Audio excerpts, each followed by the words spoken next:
Welcome to the Railway Series Book Club, the podcast where we dissect the Railway Series. I'm Jamie. I'm Marina.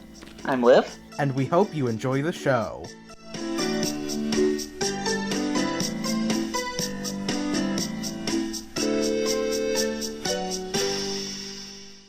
Hi everyone! Welcome to the Pretty Cure podcast, the podcast where I fucking, knocked out from vaccine last week. I watched 2 episodes of Pretty Cure, and now this is what the podcast is about.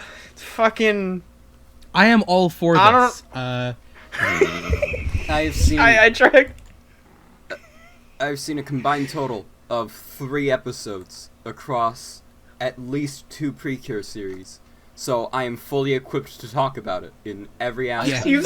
You've seen more than me. I've seen the Monopoly Mermaid Monday video, and that's it. That's all you need to know. I've watched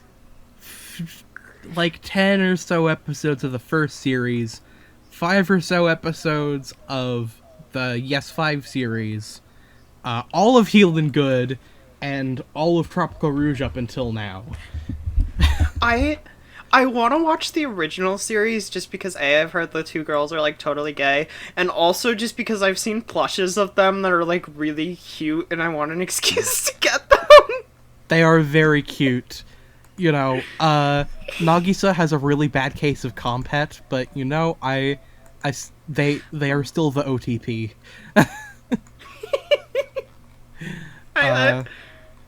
I was gonna say I want a show about 2 magical girls who are also girlfriends, but I think that's partially Utena. Yeah, I'm pretty sure Flip Flappers is supposed to be that. I haven't actually seen it. Flip Flappers kind of is that. Yeah, I haven't seen Flip Flappers in a long time, but it's something that I'd like to revisit because I only watched the first episode of it. Wait, what's the show called? Flip Flappers. That is the dumbest fucking name. It is an excellent name for the series, given the types of things that it does. That's ominous. I did not mean for it to be ominous, but oh well. I think that's what happens when I say shit like that when I have my arms folded, like someone's fucking persona on YouTube saying, "This is why racism is good, actually." Why child labor should be brought back. Man, I didn't know Victor. What's that image of a YouTube video of 4 12-year-olds that just should women have rights? Is that what the original caption is? It's not what the original captain is. Captain is. Captain the boat. The lifeboat. Everyone's favorite character. Captain. The life-bringer. Captain the Lifeboat is canon to the Railway series. And speaking of the Railway series... The original video title is Fortnite overrated, with a question mark, and that's what they're discussing in the video. Yeah. Oh, so it's not should women have rights? That's less honestly, funny. I feel like characters that aren't trains are frankly really easy to fit into the Railway series because they don't matter nearly as much. It's only the engines that you have to rack your brain around. But if it's I mean, yeah, there's plenty of room on Sodor for a lifeboat like Captain. Old Slowcoach can exist. Rocky can exist. This is it's only really the engines. This is the thing, right? We never know how the Fat Controller gets to and from work. He could have a vintage Sentinel lorry. Yeah, he. Can I ask a very important question? What's that, Mary? Andrew, is Flip Flappers actually canon gay? Because I'm probably gonna watch that after this if it is. I'm sorry for going back. Sure it is actually canon gay. It might be. I really don't remember. I watched it the first episode 5 years ago. I keep hearing it referenced as a for realsies Yuri anime, so I'm pretty sure it is. Okay, then yeah. Okay, yeah, so I think I'm gonna check that out. Cool. I still think Welcome to the Railway Series Book Club, where we spend 5 minutes talking about gay anime. Yeah, gay anime By the way, and magical girls.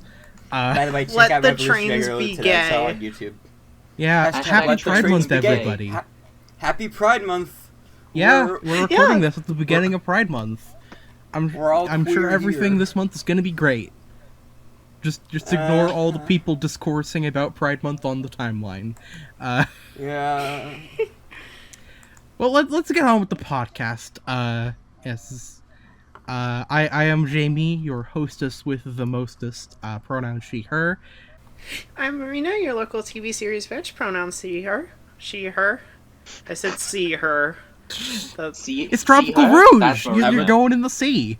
I would like Exactly! I could see her, but I can't.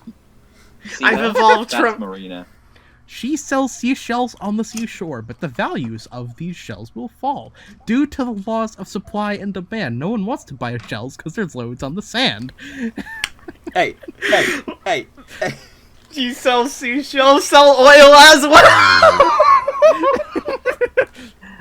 I'm also here. Hello. I'm Liv. I'm British. Hip hip cheerio, tally ho, crumpets and beans on toast and all that other delightful Britishness. She, her. Toast sandwich. You're right, governor. And we also have our returning champion with us. Oh, that's a new title. I'll have to stick with that one for the month. I'm surprised I didn't think of it sooner, because honestly, that... I mean, you never know, like... You never know, there could be a wrestling ring in the Thomas vault, you know? Yeah. We don't call them a That's the guest thing, at this right? point. They've Alongside, been here for 2 months. Or 3 months, actually. This is the thing, and Andrew and alongside all the other people we have held in there ready for guest roles down the line, the only entertainment we give them is just a boxing ring. Yeah, we have them And fight each like- other for sport. Yeah, Wait, it's funny. was there supposed to be other people in the vault? Last time Yeah. I went in there was just a corpse and a note saying, "Help." Oh. Jamie, did you forget to put food in the food chute? That is not my responsibility. I remember delegating that to you, Miss Liv. In my defense, I like sleeping. Andrew, you forgot to say her pronouns, I think. Hi, I'm Andrew. I'm the returning champion of the podcast. I go by they, them. Yeah. We're off to a great start today. Today we're going to be reading the first snow story in Thomas, which is also the first story to introduce a character that is a vehicle, but not a rail-based one. It's very interesting. I always forget that Terence was the first. Yeah, I feel like everyone thinks of Birdie just because, the race is so iconic, but, you know. Yeah. Yeah. Also, this has only just dawned upon me, but there's also a song based on this story. And there's a song based on the next one. Me and Mario talked about this a few times. The only story in this book that doesn't have a song based on it is Thomas and the Guard. Yeah. 3 out of 4 stories in this book having songs based on them, I think is indicative of how cool this book is. That is pretty swag. Yeah. Honestly. Okay, They're all so really memorable I stories. actually listened to Dungeon Book by its cover before we got in here. Why It's a is bop. the final 30 seconds of that music video just Oliver ripping Scruffy in half? Because Scruffy was judging a book by its cover, so Oliver had to teach him a lesson. Yeah. Yeah. By, Just remember the rule. You know, by tearing him limb from limb. See, Scruffy Don't worry, was, he's fine. Scruffy was generalizing an entire group based on his experience with one individual. Except for cops, you can do that because cops are bastards. Yeah. Yeah. Okay. Have to specify. All cops are bastards. Absolutely. Yes, ACAB. This is an ACAB podcast. Before we move on from the... Oh, first ACAB. But also, before we move on from the song, can I just say that, it probably is my favorite Thomas song? Like, I had the season 4, like, song VHS when I was younger, Sing Along and Stories, I'm Yeah. pretty sure it was called. Yeah. And, like, it was probably my favorite one. Like, I always just really liked it, partially because of the video. Like, I like the Yeah. shot of, like, it, like, opening with, like, all the, like, engines around the turntable and special letter and Yeah. everything. Yeah. I really, like that good. it's like a I really like all the season 4 songs too. You know, when I was a kid, Yeah. I grew up with like a bunch of the. I had the 2 like CDs that came with the 2 like Thomas song CDs that were probably ripped from like cassettes. Oh, yeah, I had those, I think. Yeah, you know, I had like almost all the songs, including Rules and Regulations. Yeah. Just A awesome. song bopped.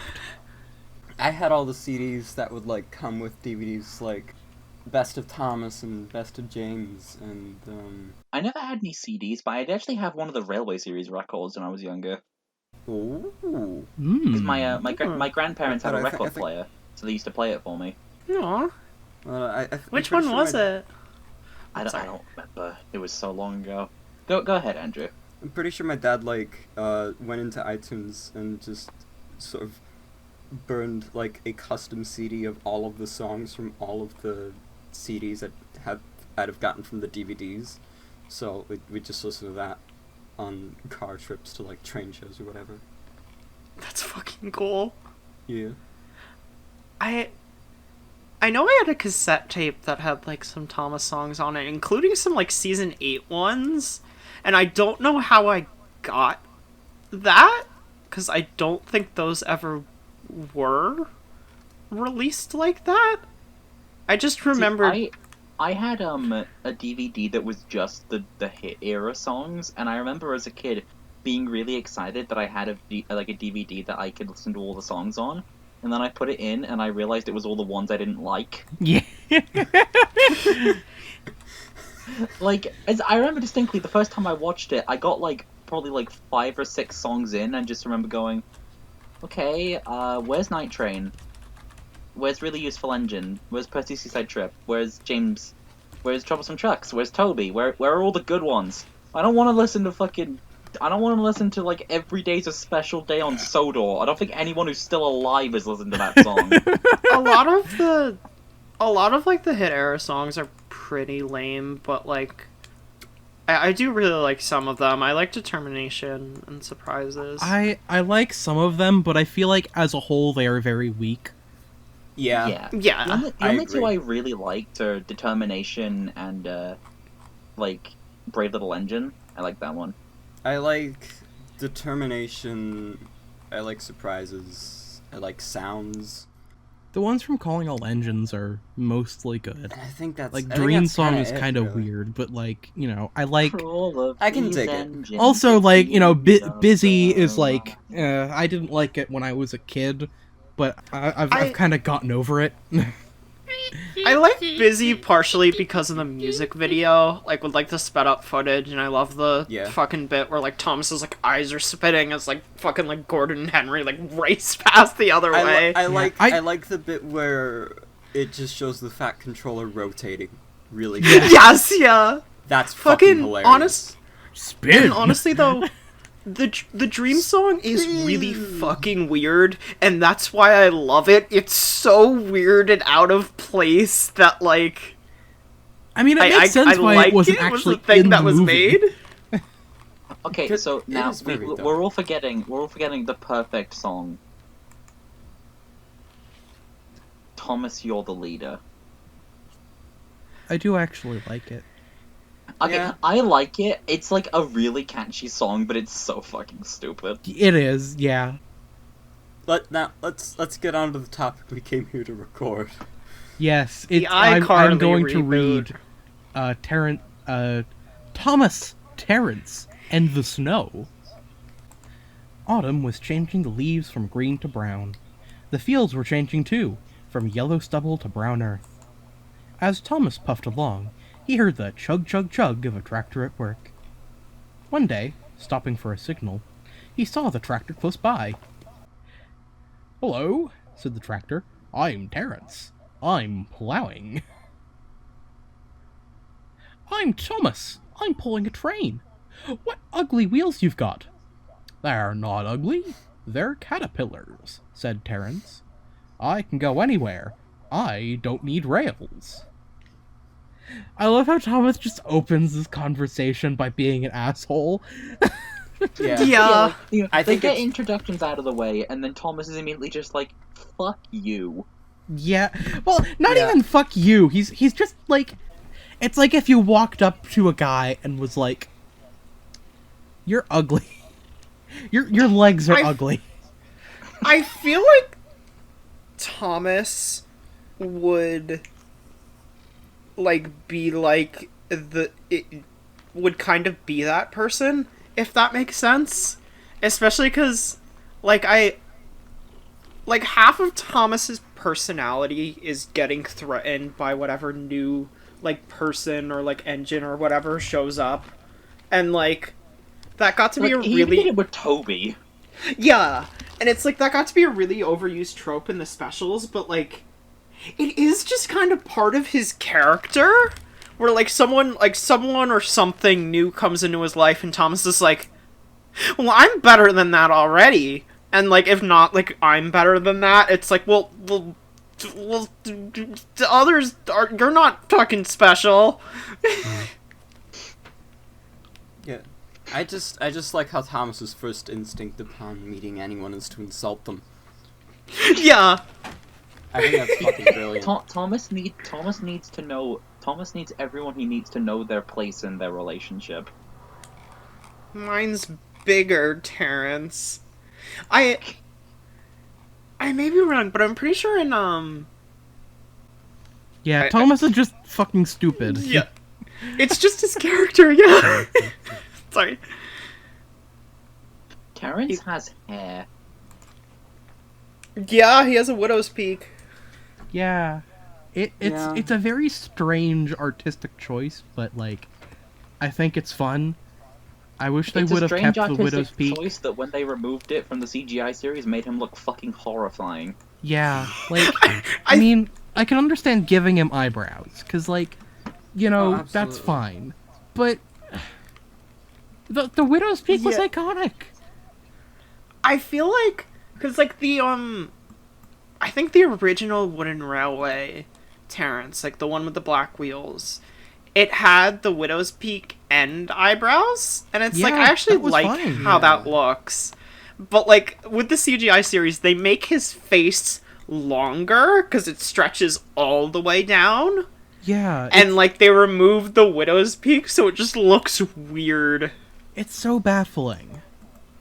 Which I was gonna mention this before. Thank you to the person in the comments who reminded me of this, because we actually have another CGI adaptation, so I had an excuse to watch another CGI episode. Because Terence Breaks the Ice has like a 3-minute adaptation of Thomas Terence in the Snow at the beginning, which I kind of like the CGI version of this in some ways. Yeah, I mean, I think it's fine. Terence Breaks the Ice is a fine episode, but I'm not a fan of Terence's characterization. And I feel like the adaptation of that story is kind of altered to make it fit better. Yeah. Yeah, I get that. But, it kind of tracks given how Adventure Begins sort of alters stuff a little bit. Yeah. I mean, I guess, but like it's not like there was any like, you know, established Terence lore in the rest of the series this had to be consistent with. Like it literally just makes Terence like I feel like it kind of undermines the story to an extent, because the point of the story is that, like, you know, Terence is rational, but Thomas is not. But in Terence Breaks the Ice, like, Terence is, like, I don't know, it's weird. That's actually why I like it, because, like, how I got, like, in... Yeah, because, like, how I got it in the beginning, like, specifically in the adaptation, is, like, Terence going, like, oh, I can go, like, anywhere, and, like, driving like around like over the field and stuff. Like it like you can tell he doesn't mean to be bragging, because like he kind of looks like upset and like a bit like confused when Thomas is like, well, fuck you. And, like... Fuck you! I think, like, with, like, the tree, it's kind of supposed to be that, like, he's not, like, a James kind of reckless. He just kind of doesn't realize what he's doing, and then... Yeah, I guess. Like, I don't know, I like kind of how it also, like, flips, so it's basically... Like, this story, obviously, is, like, Terence having to come pull Thomas out of the snow, and then, like, the, like, opposite happens, and Terence breaks the ice, which is the main reason why I think, like, taking 3 minutes to basically just do an adaptation of a classic series story again kind of works, because, like, it's a fun reversal of their characters, if that makes sense, and, like, I don't feel like it's out of character. I mean, to be fair, this is really Terence's only moment to shine. I guess now that I'm thinking about it, he was kind of boastful in his other major appearance in Toby Takes the Road. I had completely forgot about that. Yeah, the noises! The Morris noises! I love that adaptation of it. Yeah. Like... My name's Terence, and my crane arm's swinging about. It's swinging about! For context, Jake once did an adaptation of Toby Takes the Road, which has Terence at the beginning making the Morris noises, the Johnny Morris noises.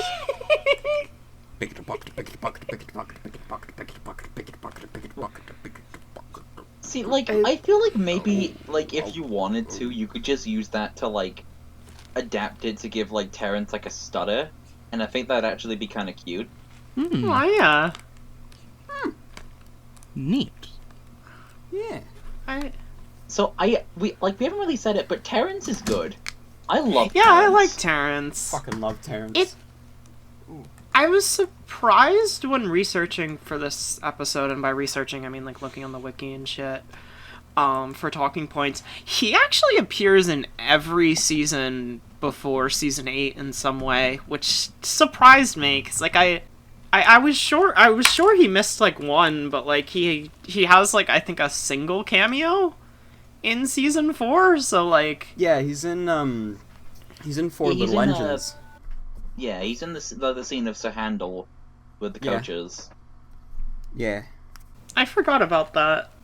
It honestly, like, it's weird thinking back, like, how kind of big he was in the marketing for a while. He was, like, especially for a early little on while. with the, like, he was in, like, all the 2D key art, and, like, Yeah.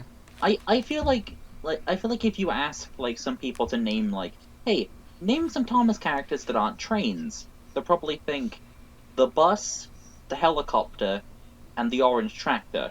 Yeah. Yeah. Yeah. I honestly don't know why they... I mean, I guess it's because most of these stories didn't actually use him until, like, Thomas's Christmas Party used him. And then they wrote him a little bit in The Runaway. And that was it, really. He was also in, like, a couple other, like, you know, original stories, but, like... The only other, like, roles I really remember with him being, like, actual roles are, like, Thomas and Percy's Mountain Adventure, Christmas Adventure. Christmas Adventure, if you're valid. Yeah, no, I was gonna say I'm cursed. Thomas and Percy's Christmas Adventure and James and the Trouble of Trees, I think he's in. And then like yeah, like those are the only After, ones I really remember. He's Really also in the Useful beginning Party. of He's also there. He's in the beginning of Happy Ever After. the one with Percy getting a kiss from a lesbian. Oh, Happy Ever yeah. After. Oh, he's in that? That one. Yeah. Yeah, he's in the beginning. It's like, hi Percy, it's a nice day for it, isn't it? Nice day. Oh for yeah, I what?" forgot. And then Percy Oh, goes under Bulgy's bridge for some reason. Also, I was trying to think of just like roles where he talks, but I want to mention it. I love him in Faulty Whistles just because you can tell they didn't build like a narrow gauge scale Terence, so like they try and hide it by like having like perspective and distances and stuff, but like you can tell in a couple of shots he's just tiny. I'm kind of surprised they didn't break out the small scale model for that episode, considering they like, you know, they did the same when Harold showed up in like the later series. I honestly wouldn't be surprised if like they were planning on doing that but then just didn't, so like if Duncan's small scale model ever actually shows up, he'll have a whistle added on, just like the large scale model had in that episode. Yeah, that would actually be interesting. If we're speaking about like the large scale models, I really wish we saw more of Elizabeth. Because they made definitely. a large scale Elizabeth for them, but then they made fucking Madge. I think it is really weird that they essentially made the same character in 3 scales, because, like, Isabella is just, like, bratty teenage Elizabeth. Yeah. Especially because, like, this is a tangent, but, like, they were made in the same season, so it's like, I feel like they could have had it be, like, Elizabeth joins the pack or something, or, like, Isabella was Elizabeth, and... Like, would they have made pack scale Elizabeth? Like, they made pack scale Trevor that only showed up in the background of one shot. They made George. Supposedly. Did they? They didn't. I thought they did. No. I remember hearing that they did. Maybe, like, somebody sure misinterpreted, like, an early version of Buster. It was Maybe either that or they made one or they were planning it. I think they were planning on I've legitimately never heard of them having planned George. I It know might just be, like, a some... thing on the wiki with no, like, actual, like, citation.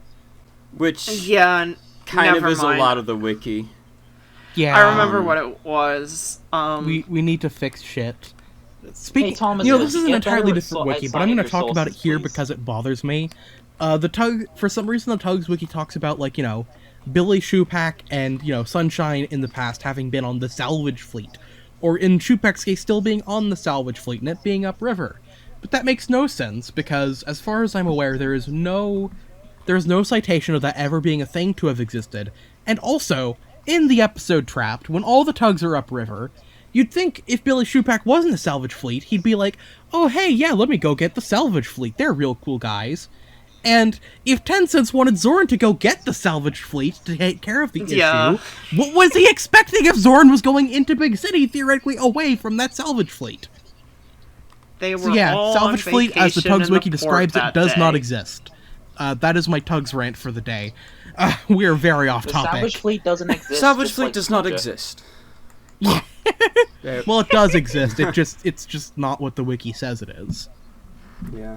Also, Sunshine's old livery is not the salvage fleet livery either. Like, it's a funny coincidence that both Billy Shoepack and Sunshine are both white, but I'm pretty sure Sunshine's livery is supposed to be unique to him, because the emblem on his stack is a sun, as in Sunshine. Oh, is it? Yeah, it looks like one at least. I kind of wish they kept that. I think at some point he was supposed to keep that livery for himself, but I'm honestly I like the Starfleet livery a lot more. No, see, like I think they should have kept him in the Starfleet livery. I just would have thought it was cute if like Tencents had like the weird face whistle and Sunshine had like a little sun. Yeah. Yeah. I honestly always just thought like the upriver Tugs just tended to be painted white for some reason. It's a really basic color, Probably, maybe that's just the, like, the default color a lot of them are turned out in.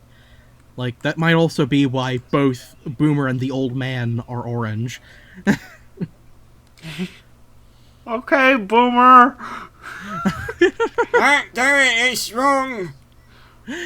Annie is still shorter than Clarabelle. What perspective does to a motherfucker, and that motherfucker is Dalby. Like, it just seems like, okay, like, I genuinely, like, it seems like every single page where they both appear, Annie is shorter. Yeah, I don't get it. I don't understand it either. I think it's just Dalby being bad at perspective. Yeah. I like everything in this illustration that isn't Thomas and Terence, really. Yeah, they look a bit weird. Terence I like how I Terence mean, looks. His tracks look like they extend way too far out, is the thing. Yeah. Other than that, he's fine. He Also, on the shifted topic his, of Terence, I want to talk about something weird about this story and the next one regarding the timeline. Oh boy. Oh god. So, you know how, like, every so often people on social media get tilted about how these stories take place, like, you know, way after the rest of the stories, which is understandable, because seemingly there's no narrative reason for it to be like that. Like, why can't they all just take place on the same year? That's dumb. But I think I figured it out, and it's very unfortunate. I'm pretty sure the reason that those stories are, like, you know, take place in, like, the early 40s or so is because either Terence or Bertie is not built until that year.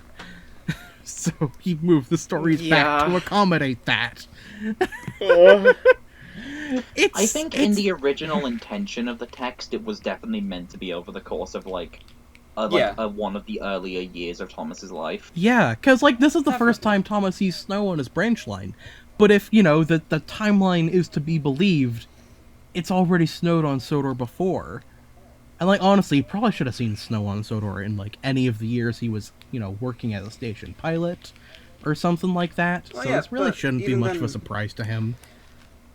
I mean, I get if this is the first year he's seeing snow on the branch line, his reaction makes sense. But if this takes place in the 40s when he's been running it for, like, you know, 15, 20 years, no. Yeah. So I feel like the easiest fix for this would be to, like, you know, choose a basis for Terence and or Bertie that does not conflict with this. Or, you know, just move the entire thing to take place that late or something. But it's weird and confusing. I just don't think about it with these stories. Yeah, me neither. It's early enough that the timeline doesn't really matter. I just simply choose not to think about the timeline. Fact that Thomas is pulling the train backwards. I don't. I think this is a massive loss for all of the push-pull Thomas fans out there. Well, maybe he wasn't push-pull filler. Maybe he wasn't push-pull filler by this point. Maybe they did that later. Yeah, but you'd see it in Thomas and the other Guard stories. Wait, I thought push-pull meant they could work in reverse like that. Yes. But not quite like that.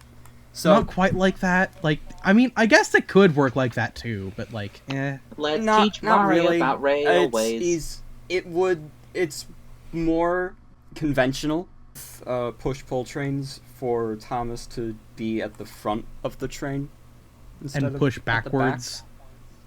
Yeah. Like, I mean, theoretically, this can still work as a push-pull, because, like, Thomas can still push the train one way and then go back the other, I guess. But, like, it's not really the same thing. Yeah. It wouldn't really properly be a push-pull that way. Yeah, so essentially, to very quickly, like, give some additional detail for you, Mari. You know Oliver and his auto coaches? Yeah. It's just that. So the driver can drive Thomas from Clarabelle. That's what the auto coaches are? Yeah. Yeah. Yeah, that seems like it'd be really helpful in a railway. Yeah, it's essentially like there's like a selection of like levers and pulleys that you can pull that will move like a cord that goes down along the train that then connects to Thomas's cab controls that can adjust them from Clarabelle. So you don't have to worry about running the engine round.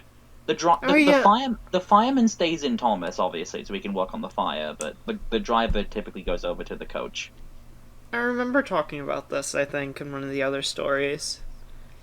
Sorry for forgetting. It's okay. I feel like we've gotten very off topic.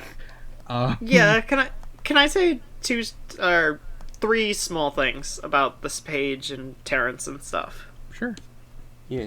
So, firstly, Ulti, which, thank you for this, sent a doc to me and Liv that has a lot of, like, information about the Railway series, and it's going to be really helpful for a lot of my notes for some upcoming stories, so I wanted to say thank you for that.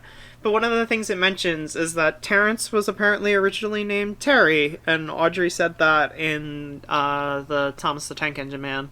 Which, yeah, I think his name is written down as Terry on, like, one of the earliest maps of the branch line. You know, it's like Terry's Field. On the map that was written out for Thomas and Bertie, it says Terry's Field in front of Hackenbeck Tunnel. Yeah.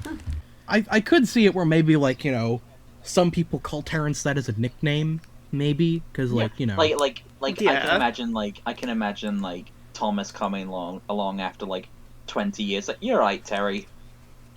Still, Sup, Terry? this does make me wish that they made a Terrence mini, because then Terrence could have been the DC Minis Batman Beyond, because Batman Beyond is Terry McGinnis.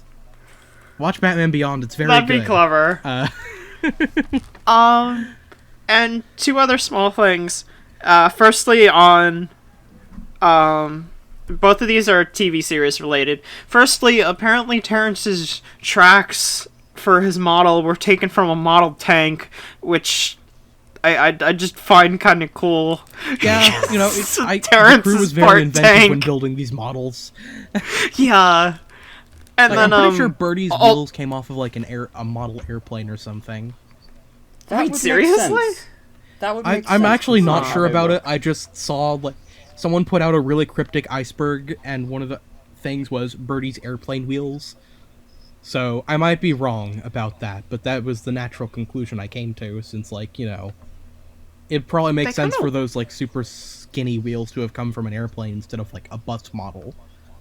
Yeah. That's cool. The early models are really interesting just because they were almost entirely kit bashed, They were right? very much Yeah. like bodged together. Yeah, Oh, they weren't Cool. very reliable except for Toby, because his chassis was unadulterated. Also, last thing I have on this page at least, the visuals, like the autumn visuals in the episode, look really nice. Like they look really They do. pretty. Yeah. I love the way it's described here too. Yellow stubble to brown earth. It's so cool. Yeah. It gives a kind of cozy feeling. Yeah. So I realized something like very minor while watching the episode earlier. So, like the set that's like Thomas, like the set that's like heading into the tunnel and Terrence's field, those are just the same set, and I never noticed that. Yeah. Because like there's a shot of because in the shot sort of like from like looking down on top of the tunnel and you can see Thomas coming along, you can see Terrence's field. So that's like just one big set that they just had two separate camera angles for. It also makes sense Yeah. why Terrence was able to come to the rescue so quickly, because like if you look at the set geography, Thomas Yeah. turns into the Hackenbeck tunnel like right past where Terrence would be, and then hits the snowbank. So someone probably just Yeah. walked maybe 100 feet or so and was like, "Hey, I Tractor, actually come have, help us." I actually have another thing I noticed. Yeah.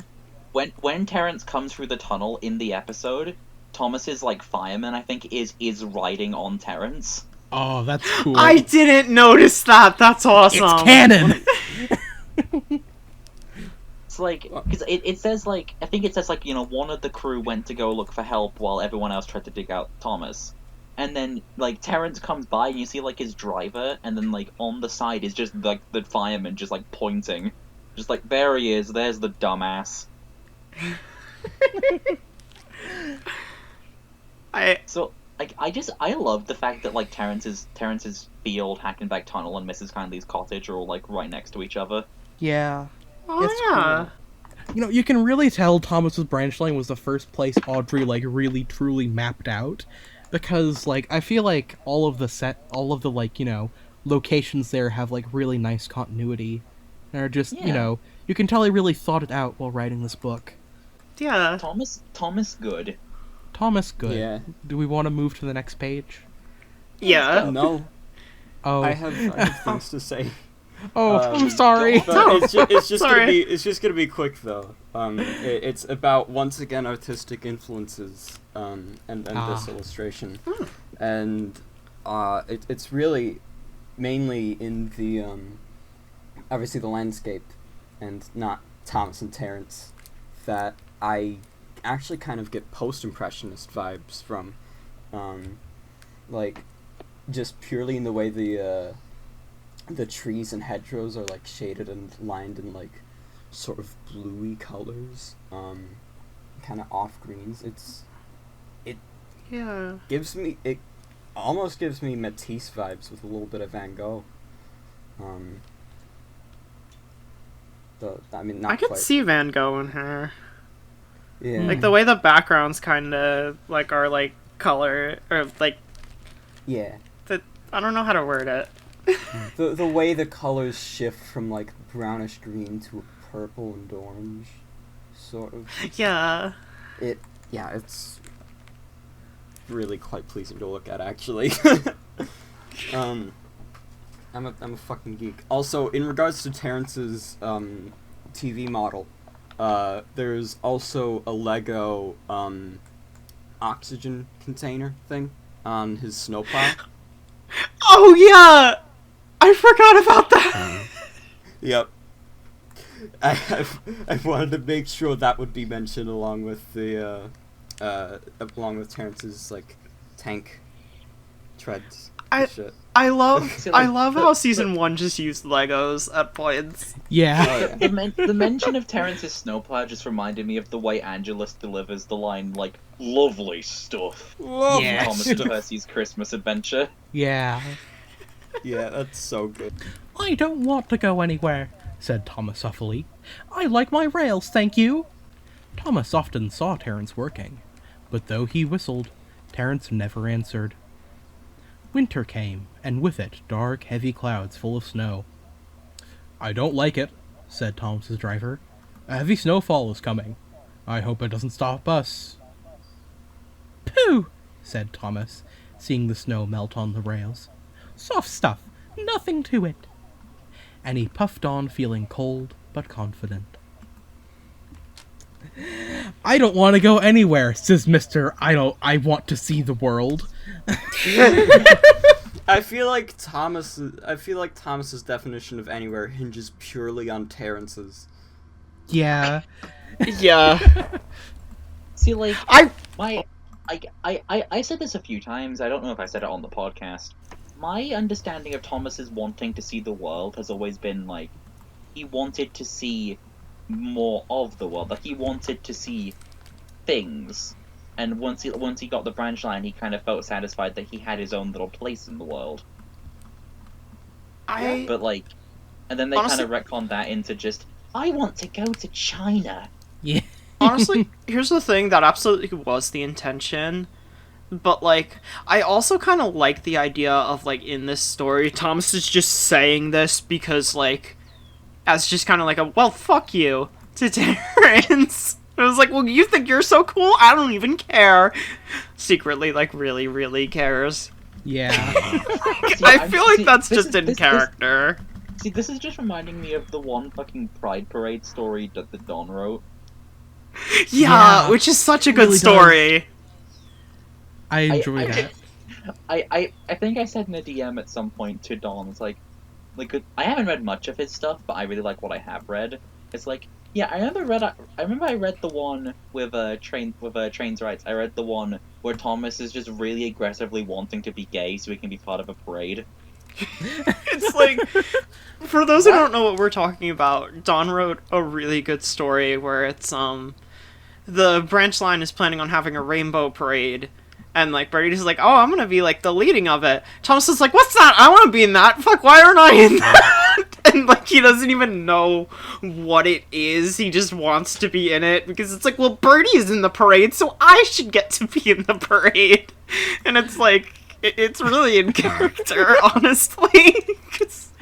See, yeah. I mean this in the most endearing way possible. But Thomas is a stupid, ignorant child. Yeah, no, that's just his character.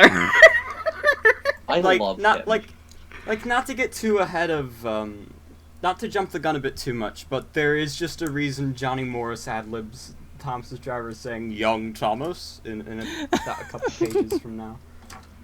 I forgot about that. Thomas is, until Percy arrives, the dumb child, and even after Percy arrives, he's the slightly less dumb child. Yeah. Yeah. He and Percy are both dumb, just in different ways. Yeah. Percy's more innocently stupid. Thomas is like... Arrogantly stupid. This is the thing. Yeah. Thomas is arrogant, and that lands him in shit. Percy's just a little bit dim-witted and incredibly accident-prone. Yeah. Yeah. Percy gets in shit less on his fault. Yeah, like his fault. He's just a little baby. I genuinely love the fact that I think Percy has the highest crash count in the entire Railway series. I think he does in the series. Because, like, in season 2 alone, there's Percy takes the plunge, Percy's predicament, Woolly Bear, and then season 1 there's like Percy runs away. Percy has so many crashes, and it's amazing. These locomotives are very silly. Yeah. They have locomotives. Yeah. Also, can I just say the winter sets in this episode as well are really fucking pretty. I love them. Yes. I love snow episodes in Thomas. They're very fun until we get to the hit era, and it looks very. Yeah, it just looks shit. This is I probably. like how... Huh? No, you go. Okay. I like how Sorry. for like series 1 and 2 and well, I guess like all of the classic series, they did just save filming all of the like snowy episodes till the end of the production block, just so like they wouldn't have to clean the sets up after dumping the fucking like tiny bits of shredded paper all over the sets. There, like in any given snow episode, there aren't many snow sets. Yeah, which is probably intentional, given. Yeah. It's probably also why like episodes were only in winter, like that like needed to involve winter. Yeah. If that makes sense. Like, I feel like in the CGI series, there's a couple episodes that are, like, in winter, but, like, not necessarily about it. Yeah. But, like, yeah, like the others. Like, yeah. Words. Also, I just have to say, I love this illustration. Thomas looks so happy. Yeah, it's cute. I really love it, too. I think it's the absolute energy it has of Thomas just grinning like a motherfucker, like barreling through the snow-covered countryside is just wow. I also like the detail Sheer of like goblin. you can see like a little church spire just like shooting out. Yeah. Oh, yeah. It's really cool. It's a very Also, it's just like another the very pretty little landscape. bridge with like the small stream and like the little gate and everything. It's very like tranquil. I really yeah. like I have Thomas's. I seen really like places Thomas's like face. this. He's like looking at the snow on his nose, and it's like. Yes, This is the thing. I have seen places like this, and it is genuinely just as charming in real life as it looks like in this. Aw. Wow. I'm less a fan of snow after what happened over here a few months ago, but Totally valid. yeah, Yeah. That So is bad. 100% valid. You got fucking screwed. yeah. Fuck Greg Abbott, fuck privatization, fuck snow. And all who sail within her. Jamie, just remember next time to wear your snowplow. That wouldn't have helped! You'll need your snowplow for the next journey, Jamie. That sounds so ominous for me. I heard it from my yard. There's just someone in your fucking backyard saying it. There's a dastardly plot afoot. Jamie's just on the porch, and then she just hear like a whispering, like ominous voice, just wear a snowplow. What does that mean? What do Yeah. Is there anything else we want to say about this page? I'm good on this page. Yeah. I think yeah. And he's still. I think like Terence Terence. is kind of, I think Terence is kind of right to ignore Thomas, since Thomas is just, Yeah. I don't know if it's necessarily malicious, but Terence is just kind of. I wouldn't be surprised if Terence was just kind of like, this guy. Yeah. Like No, you just hear, I like, think it's like Terence just hits a beep beep. Oh god, fuck. Yeah. Damn it, the blue one.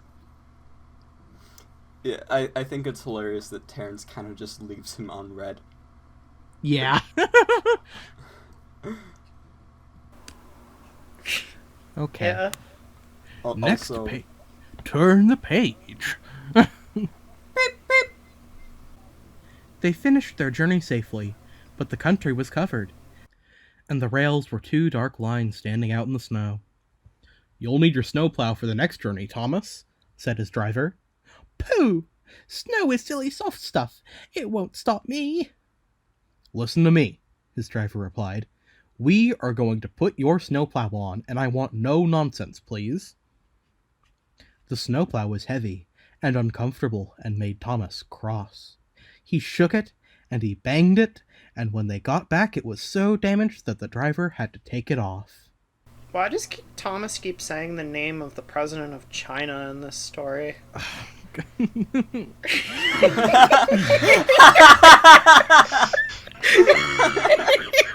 Banned by the CCP.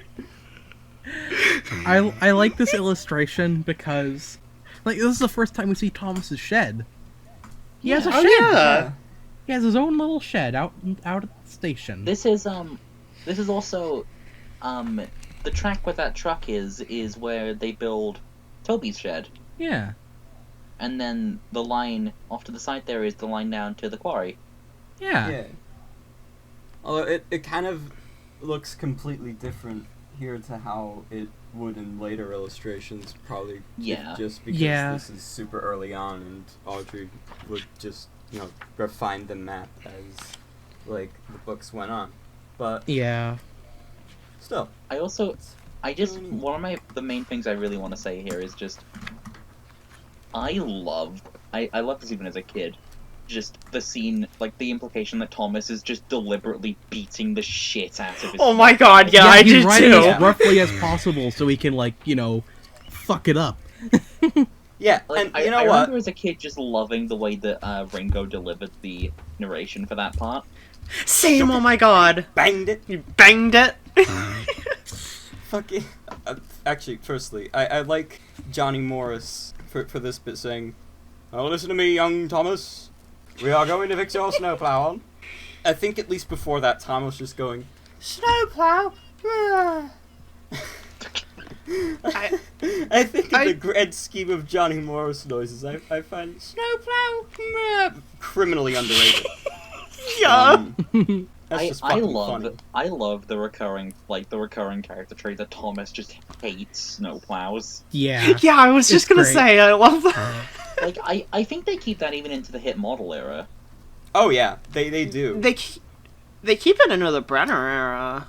Which, I really like that. I wish that was, more referenced in the Christmas episodes, that Thomas just hates his snowplow with every fiber of his being. Yeah. Yeah, it's referenced in the Brenner era because they do just straight up make Tom assembling the snowplow again, but, better. Yeah. No snow Yeah. for Thomas. Yeah. God, the Thomas snowplow thing really hits different in 2021 when, anti-mask vibes. Ooh, yeah.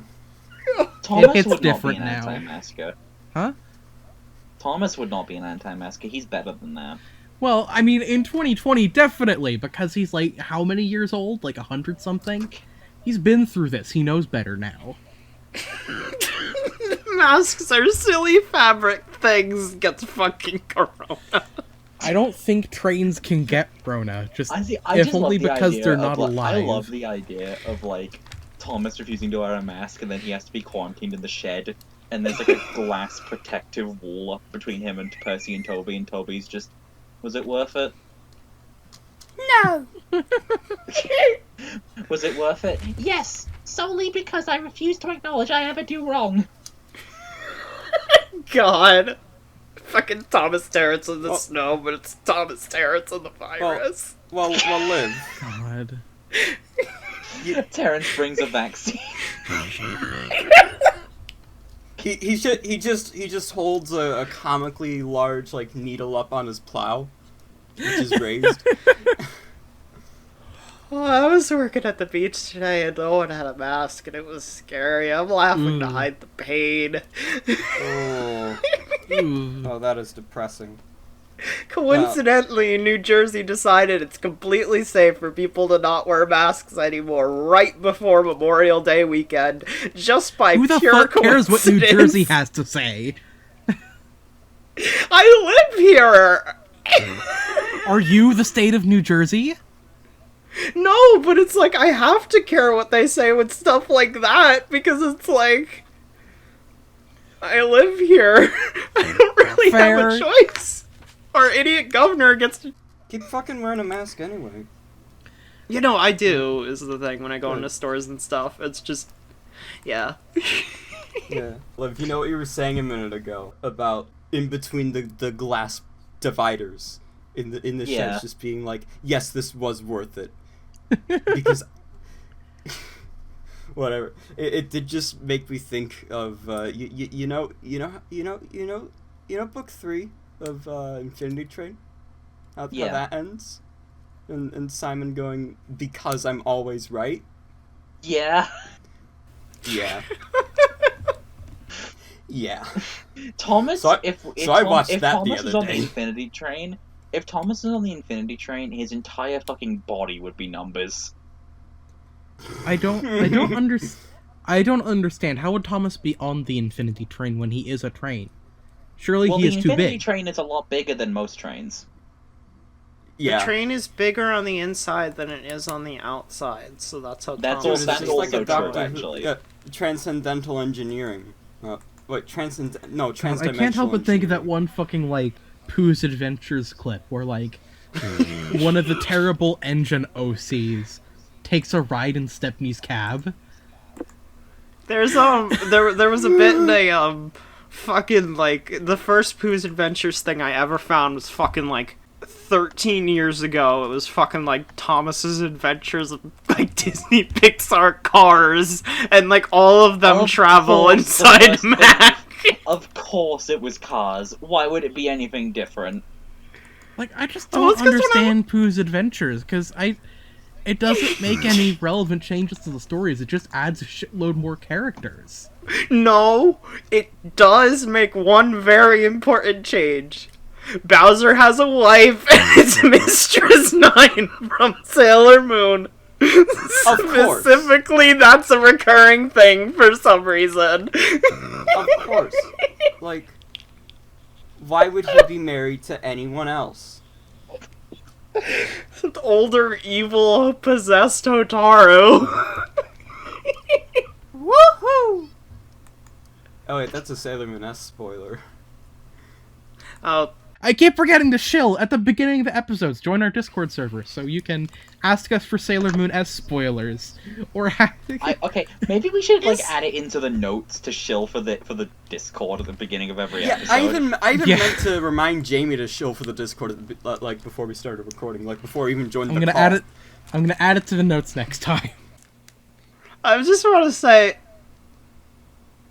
the like spoiler thing. It's like, how is it even a spoiler? Like, pretty much as soon as they show up, they're like, "Oh, we think you're the fucking Antichrist. Let's kill this child." So Well, yeah, like, but it's a matter of the way they build around that, and have a little bit Yeah. of ambiguity to it. But she. Why the fuck are you still friends with her? She's literally going to destroy Earth. I like her. Why? we need to kill this child. Haruka, what if there's another way? No, there is no other way, because without someone, without having to question the moral actions of killing, then we wouldn't have our angst, and without our angst, we wouldn't be cool. we would simply be lesbians without depth, and I don't want that for us. Fucking, that was from a fucking fanfiction I read called Suburban Century, which really wasn't good, but like that joke was good. There was a bit where Hotaru finds fucking Haruka downloaded fanfiction about herself on her computer, And then also a bit where fucking, like, Helios is, like, getting drunk at a bar. He's just like, I can make your dreams come through. And this drunk guy is like, oh yeah, then fucking make, like, a hot chick walk through those doors. And then fucking, like, she's older. Like, she's, like, I think she and Chibiusa are supposed to be, like, in their, like, early 20s. Fucking, like, Hotaru just walks in, and the guy's just like, whoa, and then passes out. Mari, what's the fanfic you told me about that has the Haha Funny 69 number? Oh, that was Night Sky Changing Overhead, I think is the title, which is, like, it's actually a really good story, but it's, like, it goes between, like,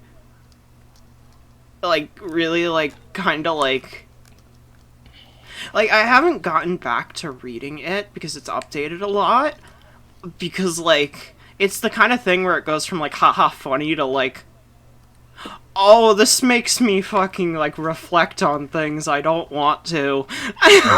But, like, there's a chapter where they're going, like, Haruka, Michiru, and Ami are getting McDonald's for someone, and then the person is, like, to, like, Michiru, like, the, like, order taker person, is like, oh, like, do you want those chicken nuggets in 6 or 9? And fucking, like, Haruka's like, 69. And Michiru is just like, must you? And I think I said that to Liv, and I was like, I feel like this is us. And she was like, yeah. There's also a bit where, fucking, like, Rei and Minako, like, end up getting drunk on, like, coffee shots at night, and then run into a monster that's, like, an echidna, and they're trying to explain to, like, Ami and Mako what it is. They're just like, think of the video game. You know, Knuckles? Fucking Sonic. Yeah, you know, that's what it is. It's like the one with the fast one that we bought you. It's like Sonic. It's like, yeah, it's like not him though. The other one. It's like Tails? No, the red one, the weird one. He, like, flies, I think? And then they just fucking trespass in the zoo where they saw the monster. He glides with hair for some reason. I'm getting really off track. I just like rambling about this. Yeah. I'll say real quick before I do a segue back into the main topic, because I've still got one thing to say about this page, that a character, like I'm hung up on really Haruka downloading fan fiction of herself, because that not only kind of tracks, but also is something at least one of the Utena characters would do. Anyway, back to the main topic. Thomas's snowplow fucking sucks. Really? There's fucking slats all over the front of it that the snow could very easily just go through. Yeah. Like, plus, like what was this design based off of? I don't know. I think it was just something Dalby might have ad-libbed, honestly. But if I'm wrong here, I'm completely open to being corrected. But as it is, I really like this, and I like that later in the series, it's like every engine kind of has their own custom snowplow. Oh yeah, no, I do really love that. But it's got to be made from some really cheap shit if Thomas is able to fucking bang it up completely out of shape as easily as he did, and yeah. Like, his crew just coming in at like 4 a.m. with a couple hammers to try to knock this thing back into shape and not being able to do it is just wow. Did we read on this page the part where it's like, you're a very naughty engine? Or is that the next page? That might be on the next page, maybe. Yeah, it was. Yeah, it's on the next page. It was. Okay. It ended with the driver had to take it off. I'll save it till then. Also, looking at it, I don't think, at least in the TV series, the snowplow is open. Well, it's got the the slat really things in it. Like the snow's gonna get stuck in there, or it might go through. It's not a good design. Like I think the snowplows in like the hit era, when they give all the engines like the silver snowplows, those are actual good snowplows, kind of. Yeah. See, Yeah. I really like I like Thomas having the blue one. I like Henry has like his green one, and I think Gordon has like a blue and red striped one. Yeah. Yeah, there's like a bunch of different designs I don't entirely get. Like, I honestly really hate the CGI big engine snowplow. It looks kind of dumb. It's like it's not really shaped in a way that a plow would be. Yeah. It's more or less just a ramp. Yeah, it's just a ramp. It's just gonna get you buried in the snow. Yeah. Like, you have to be able to cut through the fucking snow. I guess with Thomas, they did kind of give him a different one, because he had that one in, like, It's Only Snow or whatever. Yeah. That was a bit better. Then he but, broke like, it. Yeah. Yeah. So Thomas's snowplows are just shit. Period. Honestly, I'd say the shit one has a little bit of a better design than his normal one in terms of practicality. But it does kind of also look worse, so... Yeah. Yeah. Like, probably Thomas's why they used snowplow this one. visually... Thomas's snowplow functionally is kind of worthless, but visually it looks really cool, and I think that's the important thing. Yeah. Yeah, ultimately, that's what matters. Yeah. Anyway, next Maybe page. if Thomas had a snowplow that was actually good, it wouldn't be so uncomfortable. No, I think he would still just hate it out of principle. He would Yeah, hate it because probably. he's a fussy child. Yeah. That too.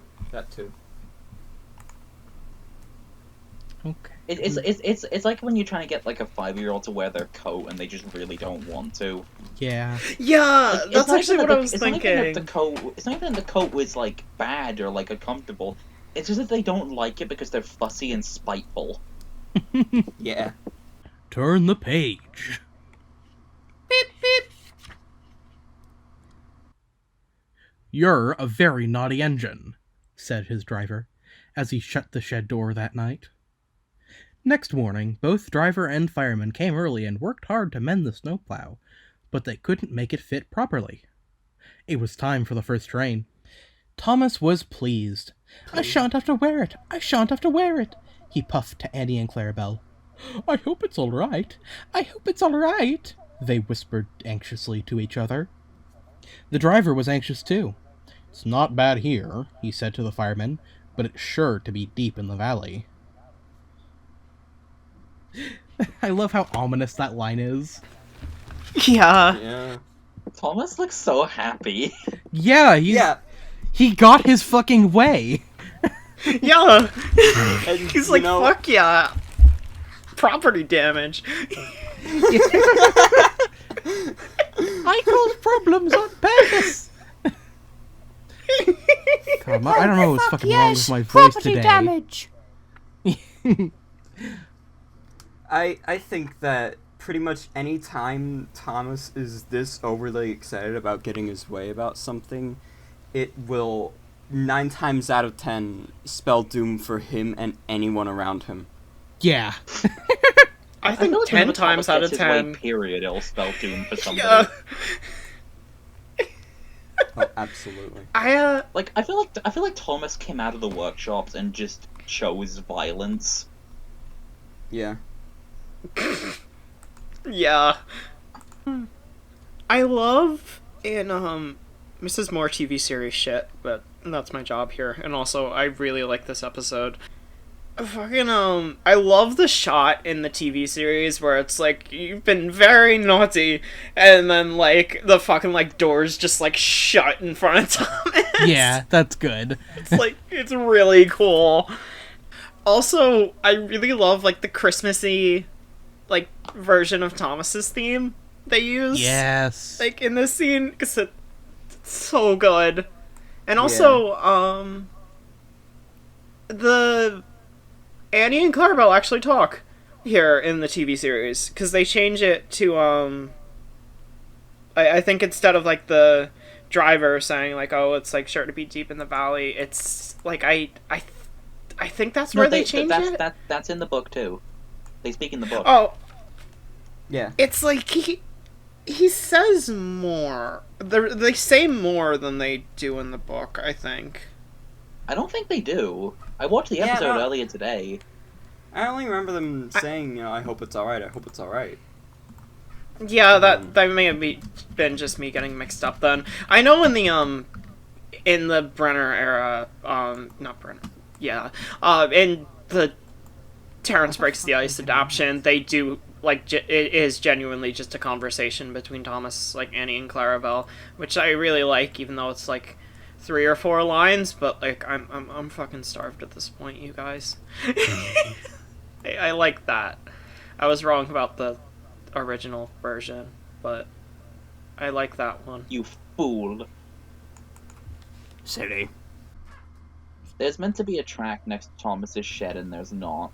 Goof. That's a goof. Yeah, maybe it's buried by the snow. That actually is true. Yeah, could be. Either that or Delby just forgot. Probably the second, but we can pretend it's the first. Definitely the latter. Also, I love the illustration here at the station. It looks so like warm. Yeah.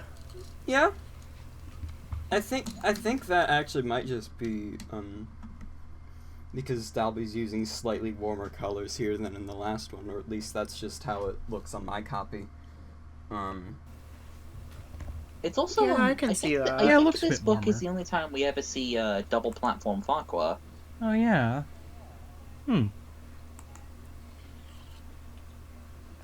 Farquhar. I believe the next time we see this place is when they made it to like the curved station with the little milk dock and everything.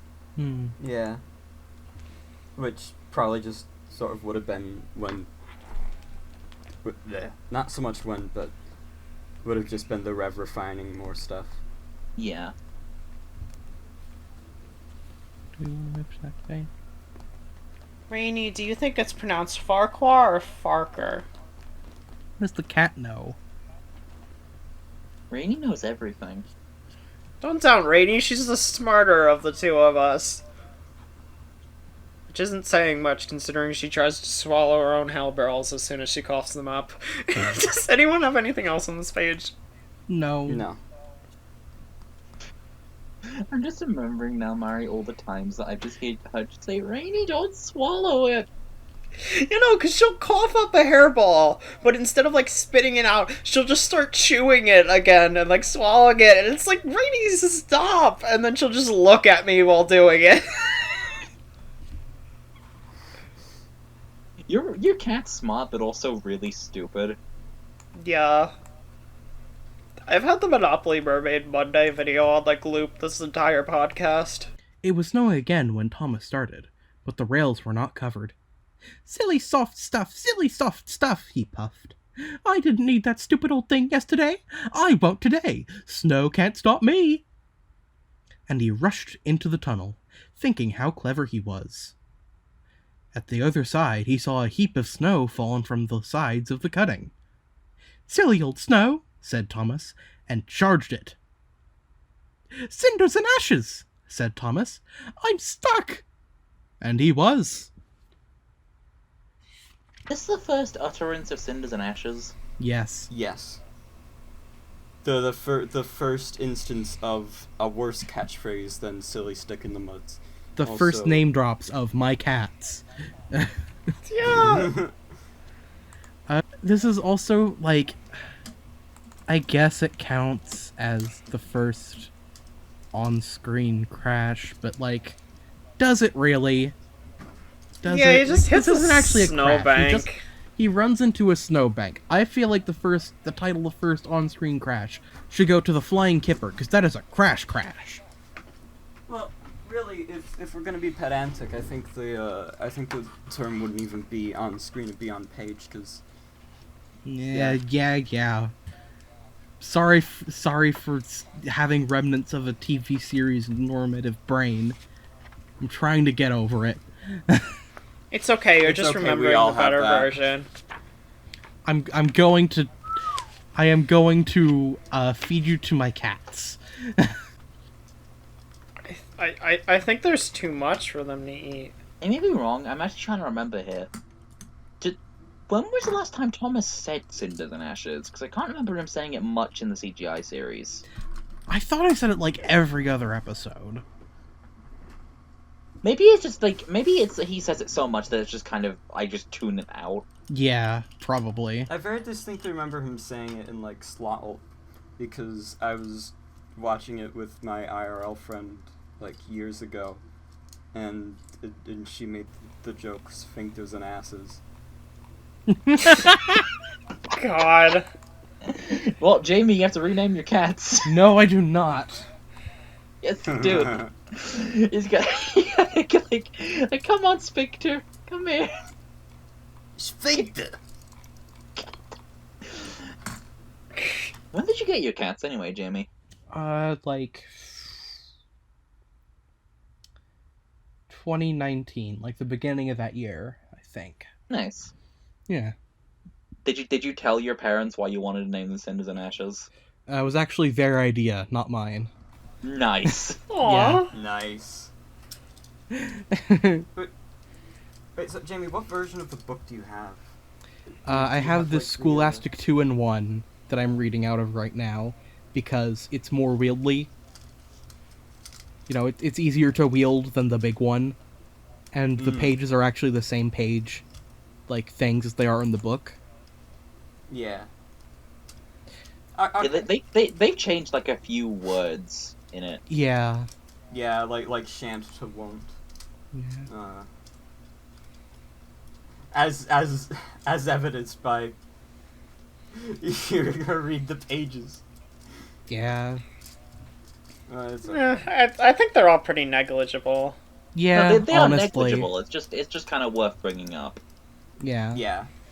I love how bad this crash, but like Thomas crashing in a snowbank looks in fucking Terence breaks the ice. Yeah, it looks like shit there. I like it in the model series a lot because he just fucking rams into it. I remember that crash always scared me as a kid, the model series version, because of like the way it's shot and like Thomas O-Face just running towards the camera. There's like a couple shots like that in season 1 that freaked me out a little as a kid. And then they always used them in a bunch of music videos, and I was like, ah. I was just gonna bait. I was just gonna say, like, well, at least it's the best snow crash in Series 1. It's the only snow crash in Series 1. I feel like the Yeah. Flying Kipper counts as a snow crash, because there is a crash and there is snow. Well, the snow is not involved in the crash, though. Yes, it is! Ice and snow caused the accident! It's not your fault, No. Henry! No, it was Henry's fault because Henry's a little bitch. He's literally, like, crashing into the snow. No, he crashed into James. It's not even He supposed to be lands in the Daisy. snow. I fucking said Daisy because you posted those pictures in the chat. Fuck, it's not even supposed to be Oh, James. Bachman Daisy. James is just like fucking like maybe there in the model series to represent another engine. Also, Bachman Daisy looks nice. Yeah, oh my Yeah. god. She looks so good. I kind of prefer this scene in the book to the show, if only because Thomas just thinking that he can just push all of this snow aside and fucking gunning it is kind of hilarious. Yeah. Like he Yeah, he's they like, removed that. yeah, no, they just sort of have as Jamie mentioned earlier, sort of smash zoom of O-Face rushing towards the camera. Yeah, it's like if I'm remembering right, he does like a whistle 4 times and then he runs into it and the music goes like diddle-loo, diddle-diddle-loo. Oh yeah, the music in this episode in general is amazing. I think all of the Tank Engine Thomas Again stories on TV have really good music. Yeah. Like, especially Thomas Goes Fishing, as we discussed last episode. Yeah, the oh fuck Thomas theme. yeah, Yeah. I think that's all I got for this page, apart from like the and he was being used. Which is this the first time we get that? I think so. Okay. Yeah, the and he was not to be confused with me getting the name of the Talking Head song wrong, is probably one of the most important tools to a Thomas story ever. Yes, it's so good. I love Audrey's little Audreyisms and how he writes. Oh, absolutely. They're so fun. Like, genuinely. And then there was trouble. And then there was trouble. Red versus Blues, Percy. And then there was trouble. Yeah. Back, Thomas, back, said his driver. Thomas tried, but his wheels spun, and he couldn't move. More snow fell and piled up around him. The guard went back for help, while the driver, firemen, and passengers tried to dig the snow away. But, fast as they dug, more snow slipped down until Thomas was nearly buried. "Oh, my wheels and coupling rods," said Thomas sadly. "I shall have to stop here until I'm frozen. What a silly engine I am!" And Thomas began to cry. At last, a tooting in the distance told him a bus had come for the passengers. I like how he, I do appreciate how the TV series kind of expands on this to show, as the next story points out, Birdie is the bus who picks up the passengers. Yeah. It's a good little, it's good attention to detail. Call forward? Yeah. Thomas crying is always kind of sad. The fact that Morris makes him sound like so much like a kid doesn't help. Oh, yeah. But, yeah. Absolutely. He may be a stupid little baby, but he's also just baby. Exactly. Yeah. I do like, in general, the series, when the engines have, tears in their eyes, I know it's not realistic, but, it does, add a lot. Because it, basically is, more the extreme, I guess, emotion we see, and I like it. I may be wrong. I'm trying to think of all the times we see an engine cry. It's mostly in the classic series, and I think Percy does in Day of the Diesels. Yeah, he does. Yeah. I think there's one or two more instances. It's not common. Yeah. Which I think is actually good, because it makes it, more powerful when it does happen. Yeah. It's like the fuck in BoJack Horseman. You need to keep it until the right moment. Exactly. I don't think I reached the fuck. Curses. What did you say, Andrew? I don't think I reached the fuck. Yeah, they... this is the thing with BoJack Horseman. They only allow themselves to say fuck once in every season. Oh, okay. So I think I probably would have seen at least one fuck. I don't know, I only ever saw the first 3 series. Yeah, I think the first one is when he tries to talk to Herb, and Herb's just like, no, go away, get the fuck out. Yeah, I remember that. I think the second one was Charlotte, and I think the third one was Todd, actually. It would make sense for the third one to be Todd, considering how Series 3... Yeah. BoJack Horseman's good. Gotta finish it. Really gotta finish it.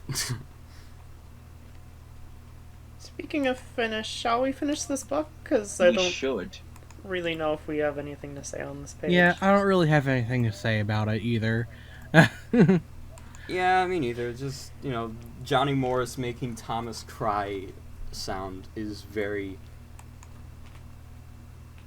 It's like, oh no, Thomas, don't be sad, be glad. Thomas, just stop feeling sad, it's okay, it's that easy. Y'all ever tried just not being depressed? Yeah. Just don't be sad. It's not hard. Come on. Okay. Now I'm just imagining Bertie coming up to Thomas. It's like, Thomas, I know you're having a rough time today, but have you ever tried not being depressed? You ever tried not being sad? Always works for me. Bertie, I hear you crying every day. No, you don't. You must have misheard. Honk honk. That was Bulgy crying himself to sleep last night, I swear. Bulgy's in a field. Yes, that's why he's crying himself to sleep. Yeah. Is this going to be the addition to, like, the newest addition to our ridiculous railway series lore? Bertie is just incredibly depressed. We'll see. For now, I think we should close out this book on the final We page. should. Okay. Yeah. Story. Then Terence chugged through the tunnel. He pulled the empty coaches away and came back for Thomas. Thomas's wheels were clear, but still spun helplessly when he tried to move. Terence tugged and slipped and tugged, and at last dragged Thomas into the tunnel. "Thank you, Terence. Your caterpillars are splendid," said Thomas gratefully. I hope you'll be sensible now, Thomas," said his driver severely. "I'll try," said Thomas, as he puffed home. I love how Terence doesn't even get a word in edgewise. Like, Thomas is like, Yeah, thank you for saving me with your caterpillar tracks. And then the driver's like, yeah, maybe you'll be careful next time, you dumbass. yeah, maybe you won't be so fucking stupid. I love that Thomas even doesn't even say, like, I will. He's just like, I'll try. Yeah, that's all he can commit to. I've adopted that as part of, like, my vernacular. Just as a sort of, like, it's not a guarantee. It absolutely isn't a guarantee. This is Thomas saying, I make no promises that I will improve myself in any way. Yeah. This ending is exactly. cute. Yeah. Yeah. I kind of wish Terence had a line, but, it's fine. Same. Yeah. He doesn't really need to say anything in this situation, I think. Because, I feel like Thomas got the message. Terence understands that. This is the thing, right? Terence proved his point without having to say anything. Yeah. Exactly. Like, I've just taken it as Terence doesn't even fucking need to thank Thomas with a compliment. Just He knows. he knows. I like the, this is kind of related, because it's that episode's version of this scene, pretty much, but I like in Terence breaks the ice when, like, after, like, Terence has, like, the little blanket over him. It's cute. When, like, he and Thomas are, like, talking. Yeah. And, like, I like the blanket. like, yeah. This is a small sweet. thing. I remember as a kid, I really liked this illustration because I thought the way that, like, there was, like, little holes of snow around Thomas's buffers looked funky. Yeah, so did I. It looks cool. Yeah. You can, like, see it all happen. Shit. Also, I like that, like, there's, like, a ton of little footprints around from when they were digging him out. Yeah. This is a dumb thing, but I love seeing Terence, like, move in this scene in the TV series. Him just, like, coming through the tunnel and, like, pulling Annie and Clarabelle and stuff. It's so fun seeing him go over the everything tracks. about this scene. Yeah, because, like, seeing him turn and seeing him pull the coaches was always, like, really cool. Yeah. Yeah. I kind of wish we got an adaptation of Toby Takes the Road so we could see him actually shunting. Yeah, that would have been fun. Oh, yeah! That would have been so fun. I like seeing Terence just sort of bob up and down as he runs along the sleepers. I think that's very fun. Yeah, I feel like this story is this is a really good story, but it's it's very straightforward. I feel like there's not a lot to say about it. Should we move into rankings? Yeah.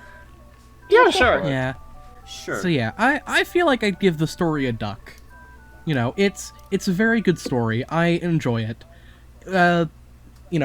I feel like I had a really hard time finding things to say about it, but it's a really straightforward and good story. It's not much else to it. Yeah.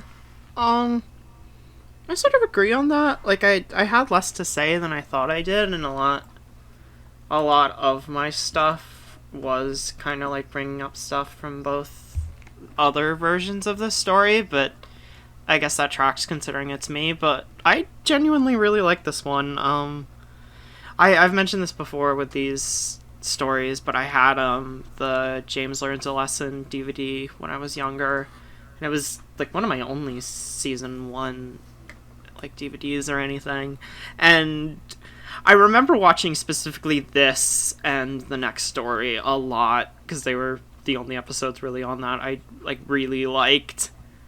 And like I always really love this story. It's got a great song. I think it is helped a lot by like the visuals. Like I think if I were ranking the TV series version, I would give it a Douglas, but for the book, I still give it a Donald. It's really good. I like it a lot, and I kind of view like Terence Breaks the Ice as kind of the Three Cheers for Thomas for this story, as like that one is for like the next story, where it kind of for Thomas and Birdie, where it kind of like I feel like it's a good like kind of like sequel episode to it, and I like that they did that a lot. I think it was a really good way of introducing Terence, and I know we've talked about that episode a lot this podcast, but like it I'm the TV series bitch. This is my role. Let me have my moment. But like I genuinely really like it, and I think I think that version was a really clever way of kind of like I almost kind of wish they did it more, where like they kind of like make like a sequel sort of to like a previous story, but then like kind of like retell the original in it. Like I think it'd be a good way also to kind of like they kind of tell two stories in the episode, which like I feel like it would be a good way to kind of help a lot of the episodes that are like there's a lot of episodes in like the CGI series where it feels like they didn't need to be like 8.5 minutes, and like So I think just Terence Breaks the Ice. recapping the events of an older story to fill airtime might have been a good solution. Yeah, and like I think with this it works because it's like kids obvious, like a kid who's watching the show today and the target demographic probably isn't gonna know who Terrence is, and like the story works better as a sequel, so like they do both, and I like that. And Yeah. I like this story. It's good. The visuals are really pretty in the TV series. The music is really good, and in general I think Thomas and Terrence is like a fun dynamic, and this kind of has the exact opposite of what my issue was with the last story, where like Thomas was almost passive in it. Like things happen to him, but they don't happen because of him, whereas this, it's like Thomas is a bit of a dick to Terrence. He doesn't want to wear a snowplow, so he breaks it and then gets to run without it, and then that's what gets him into trouble. Like I like that. It's a more character driven story to me, and yeah, I like this one a lot. Donald. Yeah. I love this story. I love Terrence. I love Terrence's song. He has a very catchy theme song. I loved everything about this story as a kid when I had it in like my book and I had it on my VHS. Really fun. It's just like a definitive kind of Thomas story. And also, it introduced the fun character trait of Thomas just fucking hating snowplows for inexplicable reasons. And I think that's and neat. People he meets. Thomas just meeting someone new and immediately insulting them. Yeah. That is honestly like probably the bigger thing that came from this story. It would Yeah. more I more work to... The only exception I can think of is the Railway Series version of Stepney's Special, where he isn't immediately mad at the concept of Stepney, he's mad because Stepney shunted him. Yeah. Yeah. And You know, he's initially like, fuck you, until Stepney strokes his ego. Yeah. Pretty much. So if I'm gonna give a rating for this, I would say like a duck. It's not perfect, but I love it, and it's a lot of fun, and if I had a child, which I won't because I hate children, this will be one of the first Nice. episodes I showed them when they're smart enough to actually understand words.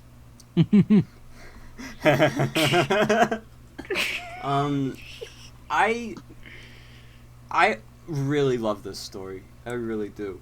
However, I think a bit like both Jamie and Mari, I haven't really found myself with a whole lot to say about it. I do very much enjoy it. Fucking love Terence. Fucking love Thomas just like wrecking the one thing that would save him from eating shit at the end of the story.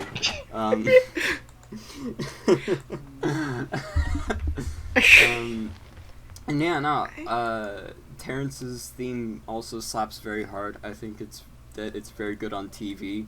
I just said those 2 points in the wrong order. Whoops. I do just have Mike O'Donnell's like new like recently released recently re-recorded version of Terence's theme in my likes on Spotify as one of It's very good. 3 I forgot about Thomas that. songs in there. Yeah, I need to he- listen to he that. That's very good. He did that. He did like a fusion of Great to Be an Engine and Bill and Ben's Yeah. theme. Yeah, he did. It's really, really nice. I mean, he did an extended Stepney theme as well. Mm-hmm. But yeah, I would give this story. I think I'm caught between a duck and a Donald. Because everyone calls him Donald Duck's called Quacker. Give it a dilly. Yeah. I'll give it a dilly. Whatever number dilly equates to, up to you. Jamie, make a new You'll emblem, figure it just a out. picture of a duck. God, I'll edit something in. I yeah, have just ideas. edit in a PNG of a duck, and shit. we'll call that like an 8.5 on our scoring system. I wonder if kind of what we're running into now, because like with this episode where we haven't really like had that much to say on it, because like I really like this story, but it is kind of, it's one of those where it becomes like a standard sort of trope more or less, which I wonder if that's why Birdie ended up being the like far more like used and like recognizable of the like road characters, because like that one has the hook of the like the race as well as have a race. Let's see who is the quickest. exactly. Yeah. But like it kind of has like the hook of that as well as like Thomas and Birdie, whereas like Thomas and Terence isn't really a pairing they did anything with until Terence breaks the ice. Yeah. Like, even in the classic series. Yeah, I guess Birdie is a very bit more strange. exciting of a character, if only because, he's a fun bus who loves to race. But I feel like that Plus might be he getting is red. a bit ahead of ourselves. So join us next time on the Railway Series Book Club as we talk about the final story in this very good book, Thomas and Birdie. Remember to join our Discord. Yeah, join our Discord. Hooray, hurrah! Can I say something? Yes. No. I'm very good at the hit game Among Us. If you don't like it, leave. I love my We're wife cutting and that she's out. never sus, which is also a reference to the hit game Among Us. Among Us! Yay! Goodbye, everybody. This is the end of the podcast. Goodbye. Bye-bye. Don't be sus. Goodbye, everybody.